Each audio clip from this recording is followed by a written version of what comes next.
Boa tarde, bom início de noite para vocês. Que Deus abençoe a sua vida, que Deus abençoe a sua casa e que Deus abençoe a sua família de forma especial e sobrenatural. Edson, Márcio Xavier, ó, o Márcio é meu parente aí, Xavier, Lauriano Gomes, Atelier Beth, meu, tem uns nomes aqui meio doidos, Cícero, Ronaldo, Francisca, Ronaldo, olha quem entrou aqui, rapaz, o Galáctico do Harold, meu Deus, não, aí é outro padrão de ser humano, né? Meu pai da eternidade, Harold, você entrou aqui, aí é muita celebridade demais, gente, aí é muita celebridade, olha quem tá aqui já, o Matheus, já vou chamar o Matheus aqui, o Edson tá aí, já vou chamar o Matheus, opa, cadê Matheus, manda um oi pra mim aqui, Matheus. Norberto está aí, sejam muito bem-vindos a essa live aí, inventamos essa história ontem à noite, demos uma divulgadinha rápida aí, Matheus Tencati, olha quem tá aí, rapaz, só gente fera, hein, Cícero Bezerra, sejam muito bem-vindos a essa live, hoje eu e Matheus Soares, escritor, autor desse livro, Enciclopédia da Vida dos Personagens Bíblicos de A a Z, pensa numa sumidade, novo poder. Olha aí, olha o Harold, todos precisamos aprender. Harold, obrigado, querido, você é muito humilde demais. Você é um teólogo de alto padrão e está aqui nessa live com a gente aqui. É um prazer, Harold. Amo sua vida, queridão. Beijo no coração, viu? Você é muito especial para mim. Cadê o Matheus? Eu vi o Matheus entrando aqui. Manda um oi aqui para mim te mandar um convite, Matheus. É um prazer ter vocês aqui, vai ser muito legal essa live, eu tenho certeza. Célula Poder de Deus, Bruno Sinai, desde Portugal, olha aí, de Portugal, o pessoal de Portugal, eu estava até agora mesmo falando com uma filha na fé minha, lá de Portugal. Obrigado, Harold, estava falando com a minha discípula na fé, Alessandra, que mora lá em Lisboa, em Portugal, estava até agora mesmo falando com ela. Um prazer, Francisca, Fernanda Pereza, Saprice Labrito, olha aí, Uba, Minas Gerais. Querido, põe sua cidade aí, deixa eu saber quais são as cidades representadas aí. Posso saber sua cidade? Qual é a sua cidade? Coloca o nome da sua cidade aí. Nathalie, ó, Nathalie, eu já tenho conversado com a Nathalie, hein? Rio de Janeiro, Pato Branco, Minas Gerais, olha lá, dos meus amigos do Eliseu, pastor Eliseu do Filhos do Homem, gente boa demais, pessoal fantástico, olha aí, Edson de Ribeirão Preto, Matheus chegou aí, vamos chamar o Matheus, transmitir, olha aí o pessoal, Vila Velha, Espírito Santo, Sertãozinho, ou alguém da minha cidade, né? Alguém da minha cidade, da minha igreja, pastor Sérgio Fernandes, pastor, seja bem-vindo, Rio de Janeiro representado, estou esperando, olha aí, o Joel Cardoso, a sumidade teológica, rapaz, tem uns teólogos aí que tá ficando difícil, viu, Matheus? Por quê? Rapaz, tem uns caras grandes aí, hein? Tem. Já entrou aí o Joel, presidente da Metodista Renovada. Coisa boa, meu abraço a ele. O Harold lá de Guarapuava. Você conhece o Harold de Guarapuava? Não, conheço Guarapuava. Ele ainda não. Mas é isso? A maior igreja de Guarapuava. O cara tem uma basílica em Guarapuava. Harold é o cara. Não, Aí nós somos peixe pequeno. Aí é lambari querendo falar para tubarão, entendeu? Eu quero então aprender com ele. Meu Deus, não, tudo nego. Começou a dar tremor agora, viu, aqui? Começou a dar tremor de falar com essa galera aí. Olha aí, Vitória do Espírito Santo, Paz do Senhor, Paz, Ribeiro Teixeira, o pessoal tá chegando aí. Olha aí, meu Deus, olha quem entrou aqui agora, professor Danilo Rodrigues. Aí, cara, tá ficando difícil, viu, Matheus? Tá ficando complicado. Matheus, eu conheço as feras, cara, tá ficando difícil.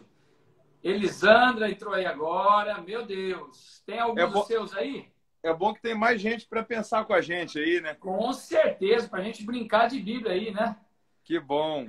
Olha, Manguinhos, Vitória do Espírito Santo. Tem bastante gente de Vitória no Espírito Santo. Coisa boa. O povo capixaba é muito bom. Ah, o povo capixaba é amoroso, né, cara? De verdade. Olha aí, Ceará, a montada em Ceará. Josi Sertãozinho. Sertãozinho, minha São discípula Paulo. amada. Conhece a cidade, Sertãozinho?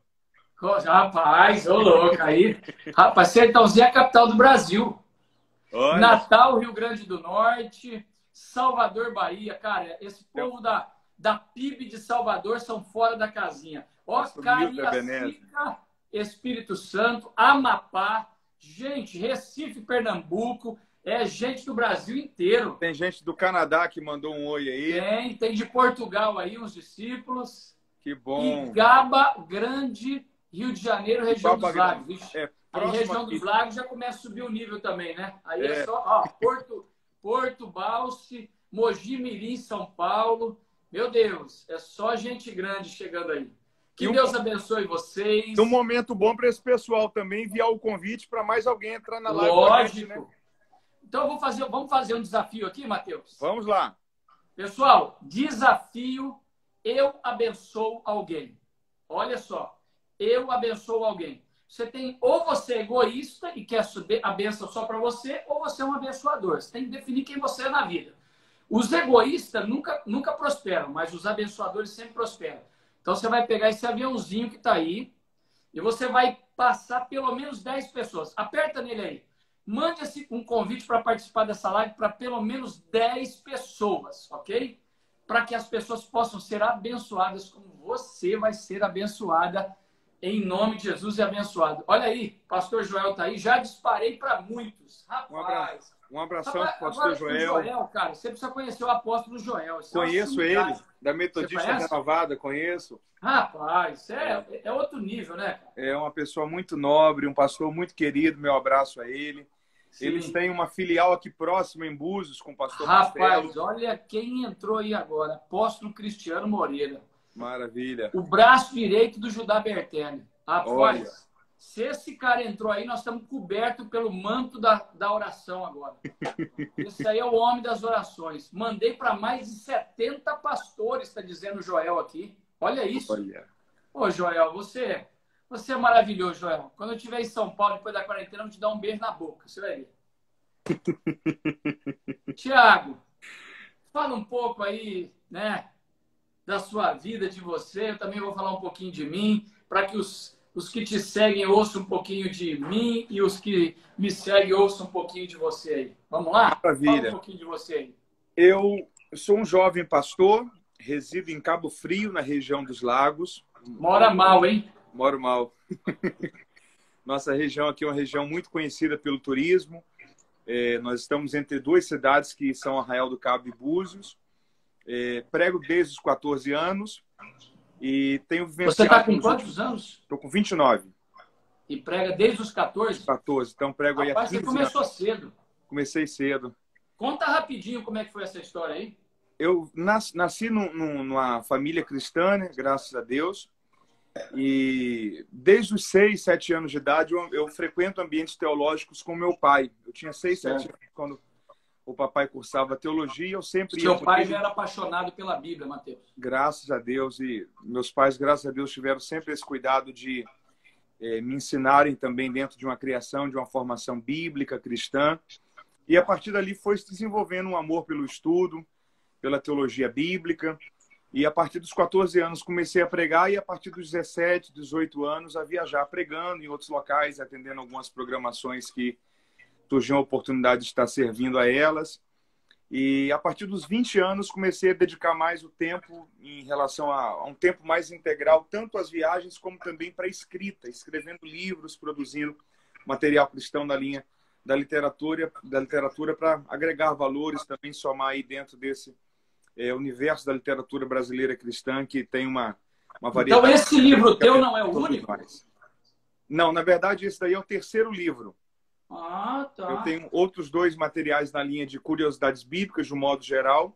Esse daí eu não ganhei esses livros, rapaz. Tô lhe devendo. Como eu não ganhei? Quantos livros desses eu devo ter comprado de você, Matheus, nesses últimos tempos? Pastor, foram muitos. Eu não contei, mas foram muitos. Foram, com certeza, algumas centenas, se bobear.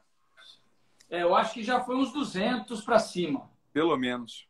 Tá vendo? Como você não semeou os outros dois de mim, Olha. você não vendeu essa quantidade.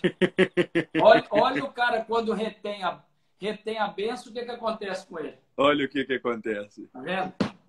E tem sido muito bom poder servir a igreja. Eu estou agora desenvolvendo, servir a igreja na área do ensino. Eu estou desenvolvendo agora um outro material, creio que até julho, agosto eu concluo, sobre as parábolas de Jesus, trabalhando as 42 parábolas dentro de um contexto cultural, histórico, exegético. Às vezes coisas que nós aprendemos de um modo geral, mas quando nós analisamos ali a cultura judaica, a gente vê, por exemplo, que é uma outra interpretação.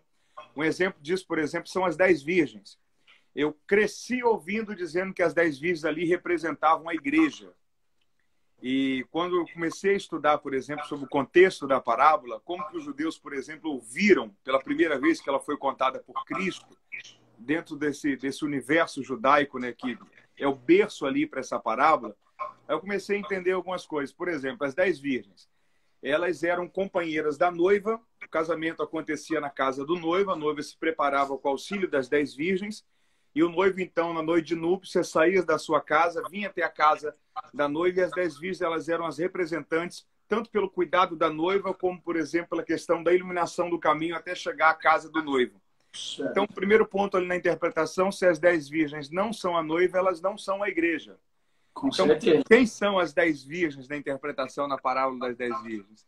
Então, é uma visão bíblica, coerente e contemporânea, respeitando também o contexto cultural, histórico, exegético, a ideia dos termos ali das parábolas. Então, vai ficar um material muito rico. E logo na sequência tem um outro material sendo escrito sobre os Salmos, trabalhando ali os bastidores dos Salmos. Desde quem escreveu até a ideia de por que foi escrito, em que época foi, chaves da interpretação dos Salmos. Por exemplo, tem uma, só para concluir aqui esse raciocínio, Salmo 51, por exemplo, quando Davi escreve após aquele momento turbulento dele com Batseba, e ele começa a dizer: Deus, em pecado fui gerado, se o Senhor quiser desconstruir tudo que faz parte da estrutura real, o Senhor pode tirar. Estrutura de rei, a fama de rei, status de rei, coroa real. Eu só peço ao Senhor que o Senhor não retire de mim o teu Espírito Santo, mas que o Senhor me devolva a alegria da salvação e cria em mim um espírito puro, um coração puro, um espírito reto. Há alguns termos no hebraico para criar, só que o que Davi coloca ali é bará, que é o mesmo termo de criar do Gênesis, quando Moisés escreve: no princípio criou Deus os céus e a terra. E bará no hebraico é criar do que não existe, tanto que Deus cria o mundo do nada. E nós vamos falar um pouco sobre isso hoje. Deus cria o mundo do nada. Então, dentre tantos termos que Davi poderia colocar ali para criar, ele coloca logo bará, a ideia de criar do que não existe. Então, a mensagem que ele está transmitindo para Deus através dos Salmos é a seguinte: Senhor, se o Senhor for tentar encontrar pureza no meu coração para criar um coração puro, o Senhor não vai encontrar nada, o pecado destruiu tudo. Mas, por favor, cria do que não existe, de um coração que não tem mais pureza, cria um coração puro e me devolva a alegria da salvação, porque o pecado acabou comprometendo tudo isso. Então, às vezes, chaves ali no hebraico bíblico que dá toda um pano de fundo diferenciado acerca da interpretação dos Salmos. Então, vai ser um material muito legal também, esse material dos Salmos. E os meus últimos anos têm sido desenvolvendo o Ministério do Ensino, servido à igreja, e tenho feito isso com muita alegria e pretendo fazer isso enquanto Deus me conceder vida. Amém. Que benção, Mateus. Fala um pouquinho sobre o senhor, que eu falei muito. Rapaz, eu sou um caipira do interior. Então, olha lá, eu nasci em São Paulo, né, eu tenho 55 anos. Eu nasci em Osasco, São Paulo. Meus pais já eram missionários de uma missão batista americana. Eu tive 5 irmãs. Meu pai foi gerente da Osram do Brasil. E logo quando minha mãe estava grávida de 6 meses de mim, meu pai pediu as contas da vida secular e foi ser missionário nessa missão batista. Então, eu fui criado num berço evangélico, né, filho de missionários, de uma família muito simples, muito pobre, mas desde pequenininho eu descobri, percebi, eu me autodescobri, percebi que eu tinha um tino para negócios. Eu comecei vendendo estrume de vaca. Hoje de manhã eu fiz uma live, rapaz, e falei um pouquinho. Comecei minha vida e sempre percebi que eu tinha um tino para negócios, para vendas. e também, ao mesmo tempo, eu descobri que eu tinha um tino para a área administrativa. Eu costumo dizer que pessoas assim, com toda a humildade, são pessoas exóticas. Uhum. Mateus, você vai conhecer a grande massa das pessoas, elas são divididas nesse aspecto em duas classes. Quase que 95% das pessoas da sociedade são divididas em duas classes. Ou o cara é muito bom comercial, Uhum. mas é horrível administrador. Então você pega, o cara é um comercial, ele vende, ele negocia, ele tem comunicação, o cara é bom comercial, mas ele é um péssimo administrador. Faz muito dinheiro, mas não tem nada. Ou ao contrário, ele é um excelente administrador, mas é um péssimo comercial, ele é horrível. Uhum. Então, quando você encontra uma pessoa que ele tem o tino empreendedor, ele é um negociador e ele tem o tino de administrador, eu costumo chamar essa pessoa de uma pessoa exótica. Não é muito comum. Uhum. E eu me autodescobri, jovenzinho, de que eu tinha esses dois tinos, que eu era muito bom para administrar dinheiro e que também era um bom negociador. E essa junção, rapaz, me fez dar uma prosperada na vida nesses anos e dar uma enriquecida e melhorada de vida. Eu fico feliz por isso, viu, Matheus? Graças Que bom. a Deus. E eu também fico. E eu peguei isso, essa habilidade, essa característica, esses dons que Deus me deu, e eu canalizei a minha energia, quase que toda a minha energia focada em ensinar pessoas nesses últimos anos para que elas também pudessem ter uma vida nessa área financeira saudável. Então, é um dos principais ministérios meu. Não é o único, mas é um ministério que talvez eu seja mais conhecido hoje. E com isso eu acabei tendo empresa, sendo empresário, sou pastor e faço esse caminho com muita paz. E para mim, tanto as coisas chamadas seculares como ministério, para mim são abençoados e têm o mesmo peso. São ministérios que Deus me deu e eu sou muito feliz por isso. Que bom. E eu tenho sido muito abençoado através dessa área que Deus tem lhe usado também, tanto através de meditações como literaturas. Esses dias mesmo eu estava lembrando de uma frase que o senhor falou na Conferência do Reino, talvez de 2 ou 3 anos atrás, que o senhor ministrou pela tarde, sobre a questão da mordomia dos bens, quando o senhor disse que o único recurso que a gente consegue transformar em valor na vida futura é aquele que a gente não guarda consigo nessa vida. Eu achei aquilo fantástico. Sim. Então, e aí para o pessoal que está ouvindo, isso de uma forma muito prática, por exemplo, tudo aquilo que é dinheiro, de valor, que eu seguro só para mim, isso vai morrer comigo. E isso não vai ser desfrutado por mim na eternidade. Mas tudo aquilo que de algum modo eu não retive, mas compartilhei com alguém, servi a alguém, isso vai ser de algum modo convalidado, revertido acerca de galardões, acerca de bênçãos eternas, recompensas eternas. E eu creio nessa palavra aí, essa mordomia que nos leva a viver a bênção da liberalidade. É algo que, se todos nós conseguirmos viver, certamente seremos mais felizes e mais livres de nós mesmos. Verdade. Mateus, eu acredito numa coisa que é o maior contrassenso que eu já ouvi na minha vida até hoje. A vida tem um monte de contrassensos, né? Uhum. E Deus trabalha com contrassenso, né?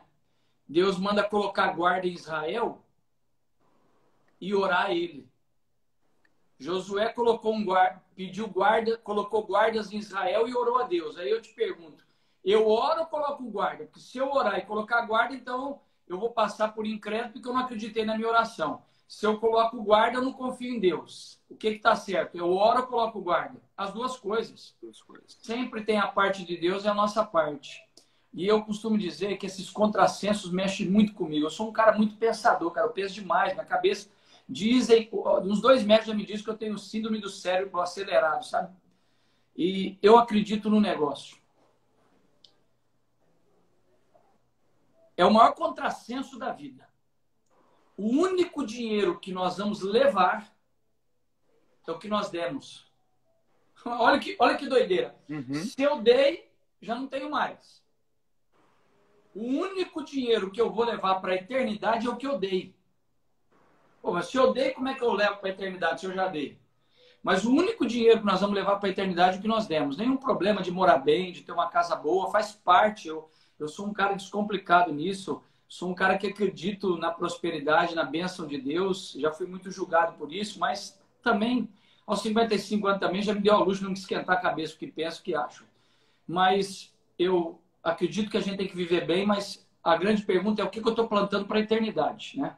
Porque tem gente morando numa mansão aqui na Terra e lá no céu ele vai pagar aluguel, porque nem casa própria ele tem lá ainda. Se a gente fosse fazer essa figura, essa analogia.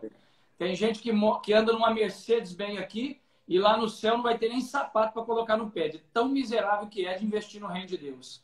Então eu acredito que na mesma proporção que você investe na sua vida pessoal, você investe no reino de Deus, sabe? Então isso é algo fundamental para a nossa vida. Então que eu tenho tentado viver. E Jesus falou sobre isso, né? Sobre ajuntar tesouros na terra, onde a traça consome, e ajuntar tesouros no céu. É verdade. É não ser possessivo. Esse relacionamento saudável com o dinheiro é algo muito desafiador. Sim. E o dinheiro ele é muito melindroso, né? Tanto que Jesus... É uma linha fina. É a única coisa que Jesus colocou na possibilidade de ser Senhor no coração do homem é o dinheiro, o mamon. Então, essa relação do homem com o dinheiro na espiritualidade ele é muito relevante.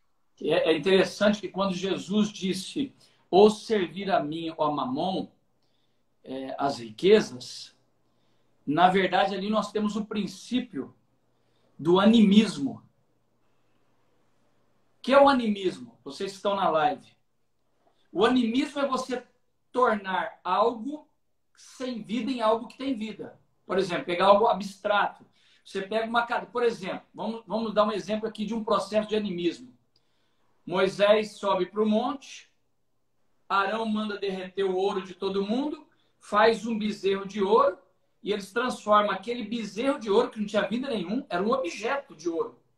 Era uma escultura de ouro. E eles transformam aquele objeto de ouro num Deus para eles começam a adorar. Por exemplo, todo o princípio da idolatria é baseado na base do animismo. Ou seja, o animismo é você tentar dar vida a algo que não tem vida. O que Jesus estava dizendo, por exemplo, nenhum problema com riquezas. Mamon não é riquezas. Mamon é você transformar o capital adquirido em algo que tem vida ao ponto de se tornar senhor e mandar na sua vida. Então, o grande problema não está em ter ou não ter, mas está no nosso coração. Na verdade, a grande pergunta é: quem manda em quem? O meu patrimônio, o meu dinheiro manda em mim ou eu mando nele? Porque quando ele começa a mandar, eu entrei num processo de animismo. Então, eu transformei as minhas riquezas num senhor. Veja, um senhor tem que ter vida, tem que ter... Ele dá ordem, um senhor, ele dá ordem, ele manda. Então, quando nós mandamos nos recursos financeiros, o dinheiro nos serve, não é nós que servimos o dinheiro. Quando você, por exemplo, vixe, eu não queria entrar nisso, meu pai da eternidade. Mas vamos lá, agora já entramos. Sabe por que você não consegue dar o dízimo? Porque o dinheiro já virou senhor na sua vida. Porque é ele que manda em você, não é você que manda nele. Por isso que as pessoas têm dificuldade de dizimar, de ofertar, de primiciar. Por quê? Porque o dinheiro já ocupou um lugar tão forte dentro da pessoa que o dinheiro passa a dominar ela. Não é ela que domina o dinheiro. Então, quando você olha para os seus bens e você dá ordem a ele, então o Senhor que habita em você dá ordem a essa matéria, a esse elemento sem vida chamado bens materiais ou dinheiro. Quando você se sujeita a ele, ele passa a ser senhor na sua vida. Então, o princípio de mamon, as pessoas confundem muito. As pessoas acham que mamon é a riqueza. Mamon é a confiança no capital adquirido, não o próprio capital. Quando eu começo, por exemplo, uma pessoa vai lá, ela começou a guardar dinheiro, ela tem R$1 milhão guardado no banco, aplicado. Aí, quando ele começa a confiar no dinheiro e perder a confiança no Deus que abençoou ele para ter aquele dinheiro, aquilo já virou mamon. Ou seja, aquele capital virou senhor. Ele transformou aquilo num animismo, ou seja, num processo de um senhor na vida dela. É muito louco isso aí, Mateus. É muito louco, muito louco. Esse relacionamento com as finanças é algo muito crucial e algo muito decisivo. É uma linha muito fina, né? Sim. Muito fina. De modo geral, sim. Tem muita gente boa passando aí. O Yuri passou aí, passou o Yuri, rapaz. Olha o Yuri dando essa moral para nós, hein? Porque o Yuri virou um galáctico agora, né? Virou? Virou um galáctico. Mas, Matheus... Vamos lá. Nós já estamos aí com quanto tempo? 25 minutos, meu Olha, Deus. passa rápido demais. Matheus, eu queria brincar um pouquinho com você de Bíblia hoje, cara, porque o Matheus, gente, deixa eu falar um negócio pra você. Esse cara é fora da casinha. Eu conheci o Matheus há alguns anos. E se eu não me engano, nós conhecemos ministrando no mesmo congresso. Ele foi um pré-eleitor e eu fui pré-eleitor. E quando o Matheus, há muitos anos, né? Eu não fico julgando pessoas de forma nenhuma. Porque as pessoas, nós precisamos parar com essa idiotice de ficar julgando pessoas. Você olha, o sábio entende que todo mundo tem ouro para te dar. Olhe para mim, ó. Os tolos, ó, meu Deus, deixa eu revelar algo para você aqui agora. Os tolos vivem dizendo isso, Matheus. Não vamos usar a palavra tolo, não, que ela é pesada. Vamos falar os faltos de inteligência. Os faltos de inteligência são assim, ó. Não vou com a cara do fulano. Não gosto do ciclano. Nunca vou depender do fulano. Meu santo não bate com o fulano. Esses são os faltos de inteligência. Porque o inteligente, ele nunca diz isso. Porque Deus é especialista de colocar você nas mãos de quem você acha que nunca vai precisar. E aquela pessoa que você olha, que você não vai com a cara dela a princípio, porque o ser humano é assim, ele olha, não gostou da roupa, não gostou de uma atitude do cara, ele já perde todo o ouro que o cara tinha para dar. Por exemplo, nós temos algumas pessoas no nosso Brasil que são, por exemplo, um cara que eu sigo é o Silas Malafaia. O cara que pega o Silas Malafaia de primeiro, na hora que ele tá meio bravo ali, o cara, esse cara é doido, esse cara não dá. Mas o cara perde o ouro violento, porque o Silas Malafaia é um dos caras mais fantásticos que tem nessa nação brasileira. É um poço de sabedoria, de inteligência, é um cara fantástico, mas ele tem aquele jeito dele. Se você olhar para o jeito dele, você vai perder o ouro que tem nele, né? Vai lá, Matheus. O Silas, na minha opinião, é o principal responsável dessa guinada que o movimento evangélico deu na questão da política. Com certeza. Porque, por exemplo, a grande massa evangélica não sabia diferenciar entre esquerda e direita. Não sabia. O Silas, ele começou a trazer um termo que, na verdade, era do Olavo de Carvalho, chamado esquerdopata. Só um minutinho, Matheus. Sim. Pessoal, eu cortei um pouquinho os comentários. Eu particularmente amo ver os comentários. Eu não estou desvalorizando vocês, eu peço perdão, tá bom? Mas é para que vocês possam ver a imagem desse jovem pastor poderoso, assim, bonitão como ele está aqui agora. Ó, por exemplo, ele tem cabelo, já não tem mais, ó, cabelo preto. Ó, podia migrar um pouco para cá. Para vocês verem a imagem dele melhor, eu tirei um pouco os comentários, depois eu volto, tá bom? Então me desculpe. Vamos lá. O Silas, ele, na minha opinião, ele é o principal responsável. Pelo menos foi a primeira pessoa assim, muito conhecida que começou a falar. Que deu a cara para bater, para posicionar o raciocínio. E, por exemplo, ele começou a polarizar muito um termo que, na verdade, é do Olavo de Carvalho, que é o esquerdopata. Porque o problema não é quando se é esquerdo ou direito. O problema é quando se tem isso de forma doentia. Se a pessoa, por exemplo, for da direita, mas for também doentia, ela pode ser tão prejudicial para a sociedade como de outra linha de política. E a partir do momento que ele começou a posicionar aquilo ali, ele começou a chamar um pouco a atenção sobre essa questão de quais eram as ideologias que a esquerda estava tentando colocar no Brasil. Na educação, na formação da sexualidade infantil, entre tantos outros pontos. Então, eu penso que nesse aspecto político, nós temos principalmente uma dívida muito grande com o Silas, que ele foi a primeira pessoa que começou a dar sintonia para esse diálogo, e nós sabemos que em 2018 a população evangélica ela foi decisiva para a decisão não só da presidência, mas estadual, acerca de deputados, para conseguir configurar um pouco esse nosso futuro político que é tão turbulento. Verdade. Eu concordo plenamente. Então, assim, concluindo esse raciocínio, cuidado quando você julga pessoas. Às vezes você olha e não vai muito com a cara da pessoa e pensa, não fica a cara. Isso é de gente tola. Isso é gente falta de inteligência que fica usando essa... Porque todo mundo tem ouro para te dar. Todo mundo. Ó, Deus usa o rei e usa a empregada de Naamã. Sabe aquela pessoa que você não dá nada para ela? Vai ter momentos da sua vida que Deus vai usar, Deus não vai conseguir usar o rei e o que você precisa vai estar na mão da empregada de Naamã. Então Deus usa pessoas que estão acima de você, no mesmo nível e abaixo de você. Então, quanto mais rico em relacionamento você for, mais chance de enriquecimento você tem. Guarde isso. Quanto mais rico em relacionamento você for, mais chance de enriquecimento você tem. E eu estava num evento, eu estou tentando me lembrar agora, alguns anos atrás, e eu era um dos preleitores, o Mateus um dos preleitores. E quando eu vi o Mateus, assim, eu já achei ele assim diferente, legal, super joia.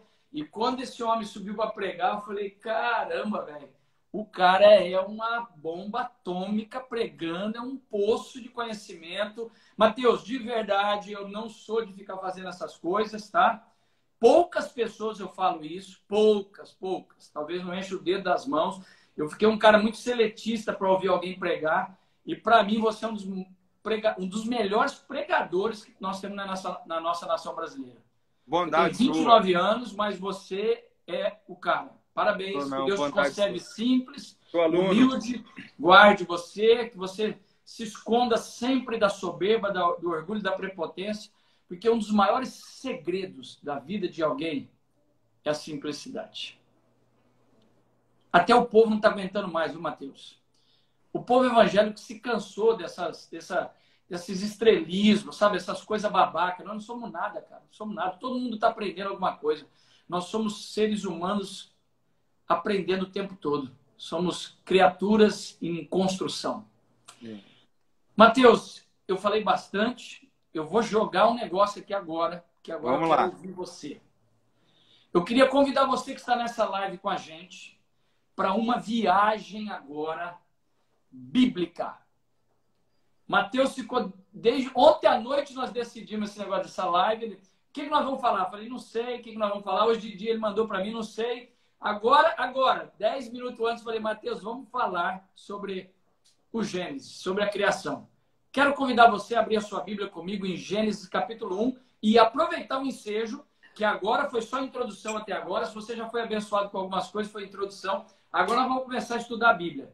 E eu vou te convidar agora para pegar esse aviãozinho que está aí na sua tela e disparar para o maior número de amigos. Você tem 5 pessoas que você ama demais. Você conhece 5 pessoas que são apaixonadas pela Bíblia? Então pega esse aviãozinho que está aí agora e dispara para o maior número de pessoas possível para você participar dessa aula online com uma celebridade teológica chamada... Que é o pastor Arão Xavier. Mateus Soares. Vamos lá. Mateus, qual é a sua formação teológica? Eu sou bacharel em teologia e estou estudando mestrado pelo Bethel Bible College da Flórida, em Deerfield, com o pastor Abraão de Almeida. Rapaz, que benção.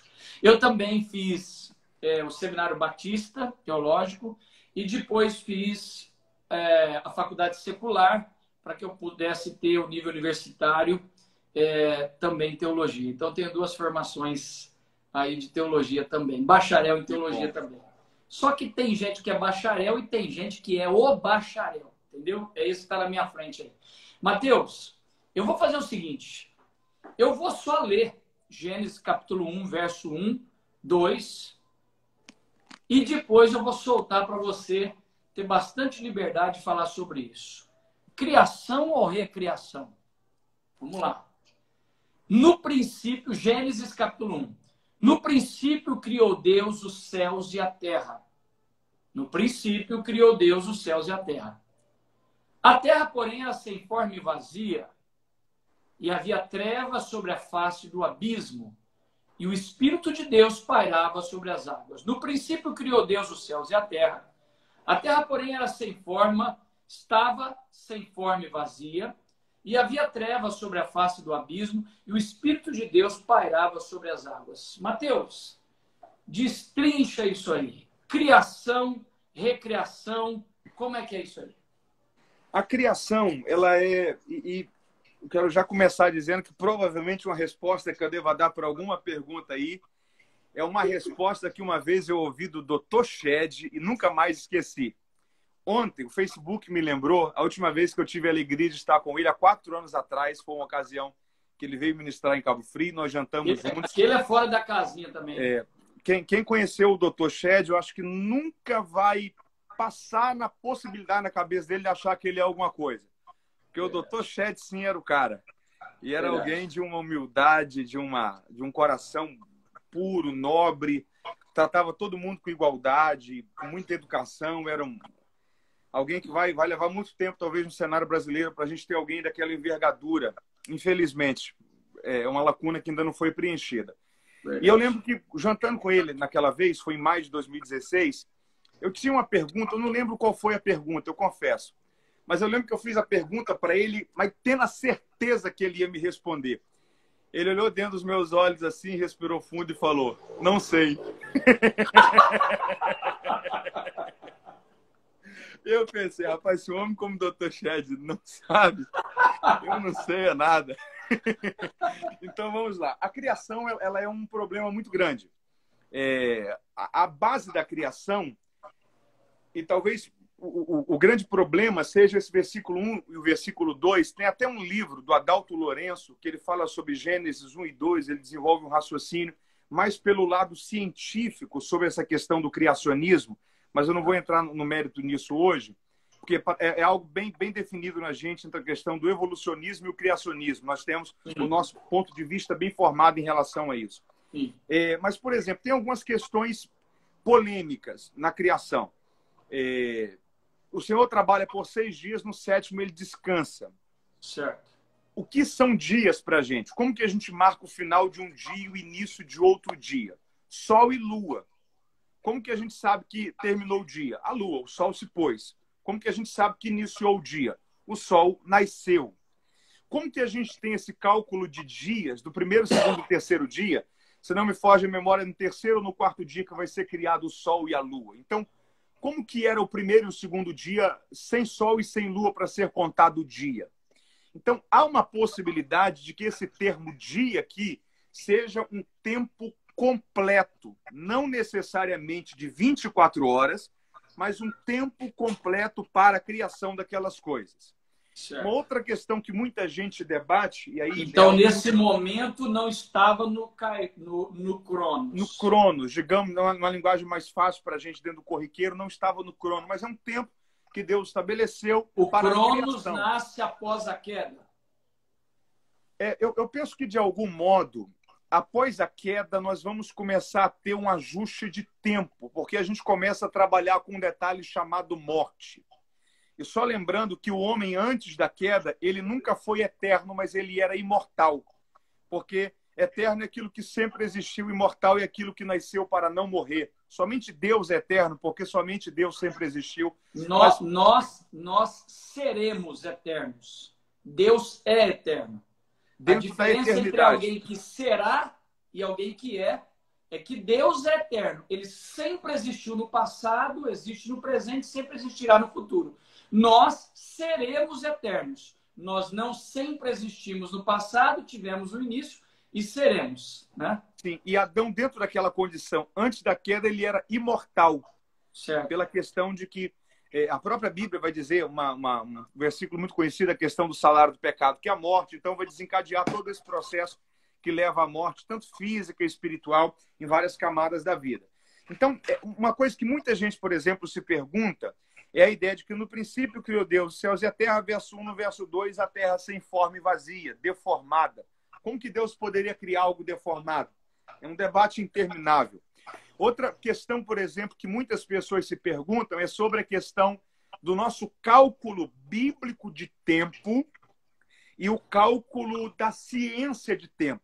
Sim. Por exemplo, quando nós pegamos aí os fósseis, os dinossauros, é indiscutível que aqueles animais existiram. Sim. Não há dúvidas sobre isso. Final. A questão é em qual momento, em que tempo. Aqueles que dizem, antes do dilúvio, não foram colocados na arca, então não houve a continuação daquela espécie. Conseguir precisar isso é muito difícil. Nós conseguirmos dar respostas precisas para coisas que a Bíblia não tratou como prioridades para dar detalhes. Agora, quanto à questão do tempo do planeta Terra, quando nós pegamos, por exemplo, a cronologia bíblica, Nós estamos em 2000 anos depois de Cristo. Nós temos 2000 anos antes de Cristo, Abraão, e 2000 anos antes de Abraão, Adão. Então, nós estamos aí há pelo menos 6.000 anos, aproximadamente, à frente de Adão. A Bíblia diz que Adão vive aproximadamente 930 anos. Então, talvez nós estamos aí há quase 7.000 anos da criação, trabalhando um cálculo de datas assim rápido. Como que a gente pega 7.000 anos e explica dentro de uma cronologia bíblica para a ciência que desenvolve, por exemplo, a questão da Terra como milhões de anos? Há uma linha de interpretação que eu acho muito coerente, que é a seguinte: possivelmente Deus criou a Terra velha. Eu acho isso interessantíssimo. Possivelmente Deus criou a Terra velha. E como que se constrói esse raciocínio? A partir da criação de Adão. Porque, por exemplo, imagina que Adão foi criado hoje, sábado. Deus acabou de criar Adão agora. Se amanhã, domingo, você pegasse um médico e dissesse assim: eu quero que você analise aí pela anatomia humana esse ser humano aqui. Ok, qual é o nome dele? Adão. Você acha que ele tem mais ou menos quantos anos? O médico ia falar assim: aproximadamente 35, 40 anos. Por quê? Porque já é alguém adulto. O seu porte físico já é de adulto. Os seus ossos, o tamanho do seu crânio, suas pernas, o tamanho dos seus braços já é de alguém adulto. Então, Deus não criou Adão criança ou recém-nascido. Deus criou Adão velho, digamos assim. Adulto. Deus cria ele adulto. Então, há uma possibilidade de que Deus tenha criado a terra velha. Assim como Adão é criado não como alguém de 1 ano, mas como alguém já de 30, 40 anos. Eu acho isso uma possibilidade interessante para a gente conseguir conciliar a questão das informações da ciência com a cronologia bíblica. Agora, por exemplo, os fósseis, eu esqueci o nome agora que é dado para a questão do exame que é feito quando alguém encontra o carbono 14? O carbono 14, pronto. Um dos meios de se calcular o carbono 14, imagina, por exemplo, que a gente pega um rato que está... Alguém foi cavar, por exemplo, uma estrutura muito interna da Terra e encontrou lá o fóssil de um rato. O carbono 14 é feito não com os dados biológicos do rato, porque não existe mais nada, mas pela idade da pedra. Então, há quanto tempo que a pedra está ali? A gente não pode cometer o erro de calcular a idade do que foi encontrado ali pela idade da pedra, porque a gente está trabalhando com idades muito diferentes. Então, eu penso que isso talvez leva a algum erro de cálculo no geral. Agora, é um debate interminável. A questão de como que a gente consegue organizar dentro de uma sequência com cronologia, com lógicas de raciocínio, com argumentação humana, essa questão da formação da Bíblia em relação à ciência. Só que eu penso que, de algum modo, essas possibilidades podem nos ajudar a conseguir construir um raciocínio mais coerente em relação a tudo isso. Forte, forte. E, na sua opinião, aqui em Gênesis, a Terra já existia e ela foi recriada porque ela sofreu um caos? É uma outra linha de possibilidade de interpretação. Certo. Por exemplo, eu esqueci a referência do texto, mas é um texto que a Bíblia fala, Jesus falando sobre a queda de Lúcifer. Há alguns que constroem um argumento, um raciocínio da queda de Lúcifer com o Big Bang. Questão de uma explosão, uma deformação para uma nova criação. Mas são várias linhas, são muito polêmicas. E Qual é a sua linha? Qual é a sua linha? Você tem liberdade de falar ou você não definiu como o doutor? Ainda, não é algo ainda que eu tenho fechado dentro de raciocínio, não. Tá. Porque cada linha tem as suas possibilidades e as suas argumentações. Certo. Então, de algum modo, torna-se... Principalmente a questão do Gênesis, os 11 primeiros capítulos da Bíblia são de interpretações muito desafiadoras. Criação e recriação, tempo de formação, a questão, por exemplo, da repovoação da Terra, da povoação da Terra com Adão e da repovoação da Terra com Noé, a questão do dilúvio, preservação de animais que não faziam parte daquela parte geográfica, por exemplo, os ursos polares. Como que foram guardados dentro da arca se toda a terra foi submersa? Então, até o capítulo 11 de Gênesis, nós temos ali muitas questões polêmicas que eu tenho talvez o receio de abrir várias possibilidades e desconstruir alguns conceitos que, se a gente não consegue apontar a cura e a gente só abre a ferida, talvez o malefício pode ser muito maior que o Mas benefício. eu vou jogar areia no seu ventilador. É. Qual é o seu pensamento hoje, ainda que não esteja formado? Já entendi que ainda não está totalmente fechado para você. E eu acho super legal isso, né? Você já tem a noção das várias linhas apresentadas, mas hoje, qual linha você entende mais próxima de um conforto para você teológico? Eu sou mais tendencioso à linha de que Deus cria a Terra e há uma recriação da Terra após um abalo interno sobre o planeta ou sobre a órbita da Terra que nós podemos configurar como a queda de Lúcifer. Porque quando existe, por exemplo, a criação, o diabo, as forças das trevas já estão organizadas naquele momento. Tanto que logo após a criação, Lúcifer entra através de uma serpente no Éden. Então, essa queda de Lúcifer que a Bíblia fala, que Jesus menciona nos evangelhos, ela acontece antes da criação. E aí eu penso que entre esses Gênesis 1 e 1 e Gênesis 1 e 2, nós temos uma deformação e uma recriação da Terra que vai ter, de fato, a configuração do planeta como nós temos hoje. Eu vejo mais possibilidade de raciocínio nessa linha de interpretação. Entendi. Eu tenho algo assim. Eu conheço as linhas que existem hoje, né? Uhum.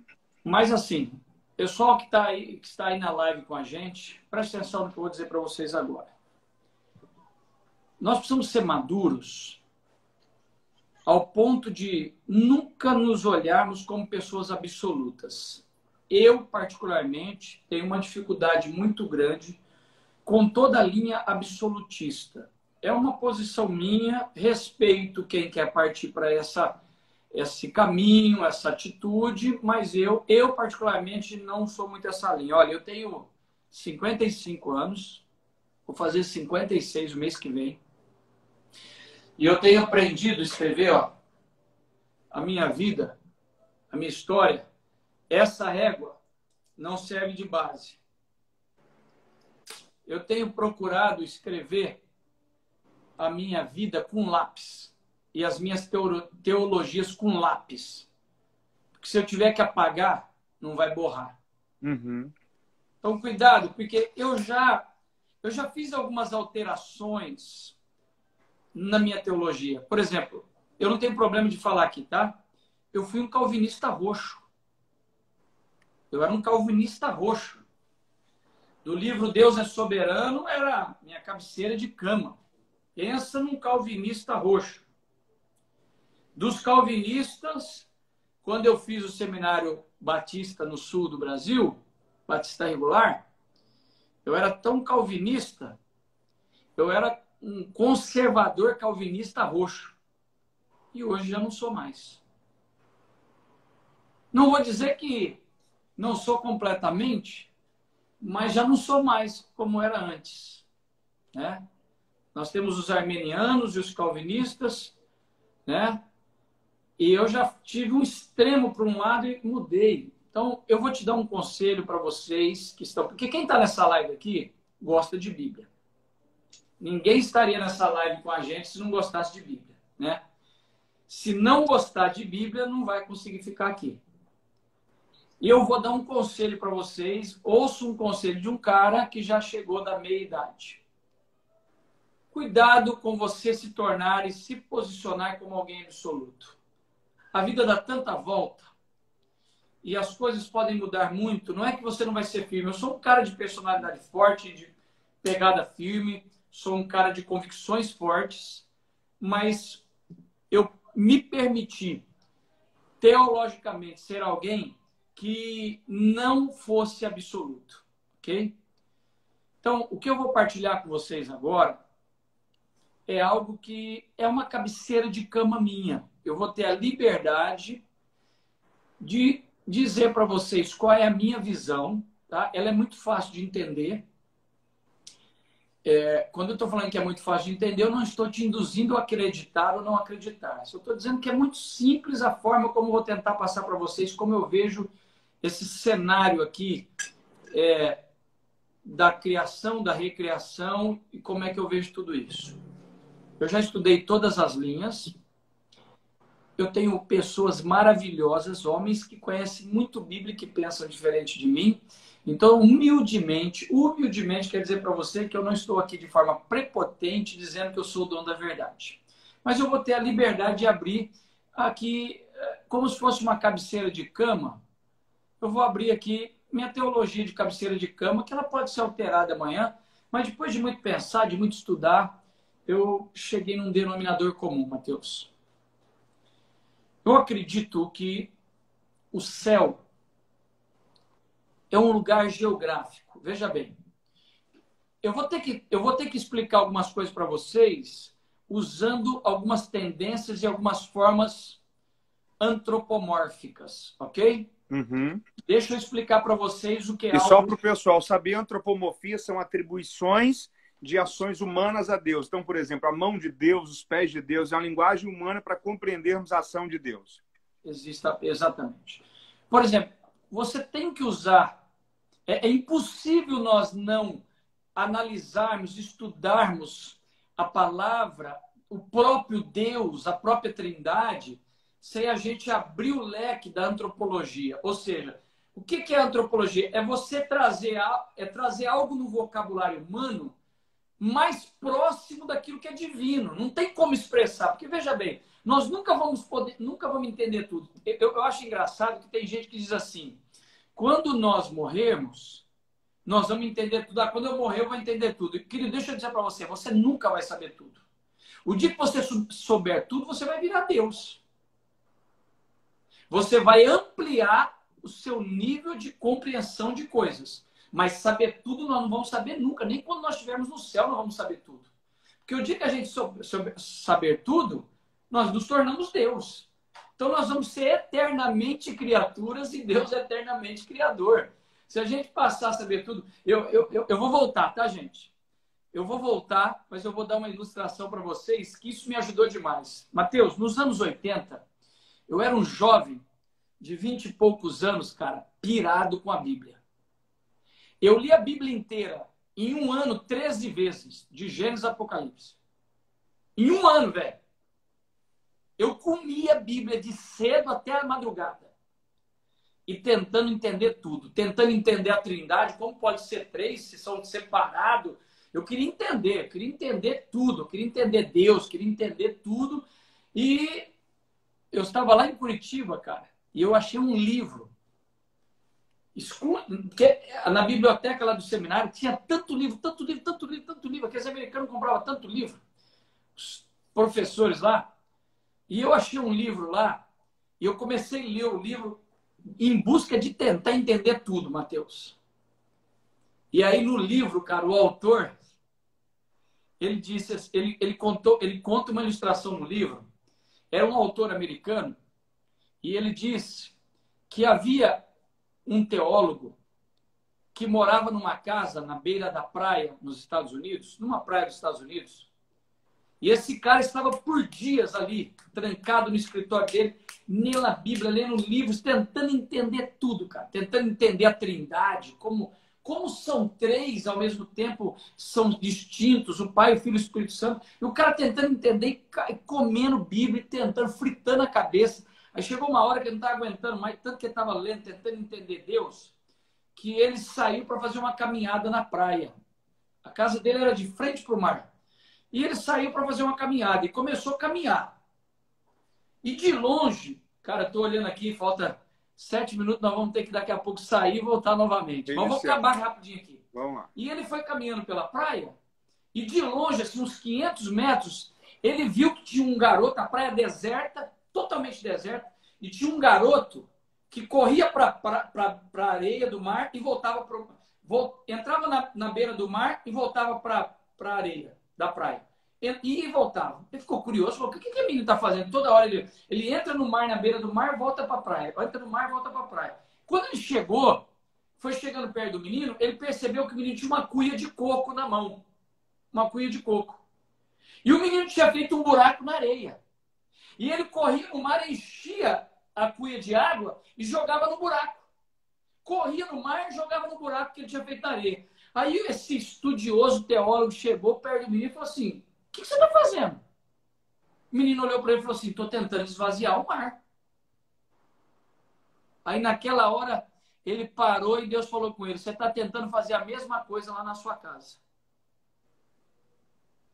Nós não vamos entender Deus nunca tudo. Os mistérios, nós não vamos entender nunca, tentar entender tudo. Nós podemos tentar, só não podemos achar que nós vamos entender, porque achar que nós vamos entender tudo, cara, é esvaziar o mar. Deus é Deus, né? É muito doido isso, Mateus.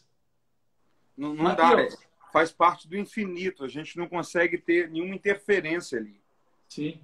Cara, eu vou sair e vou chamar de novo. Você está disposto? Vamos lá, deixa então salva. Quando concluir, deixa salva. E o pessoal que está com a gente reconecta, porque a gente vai dar sequência ao raciocínio para não cortar o raciocínio no meio da live. Vamos lá.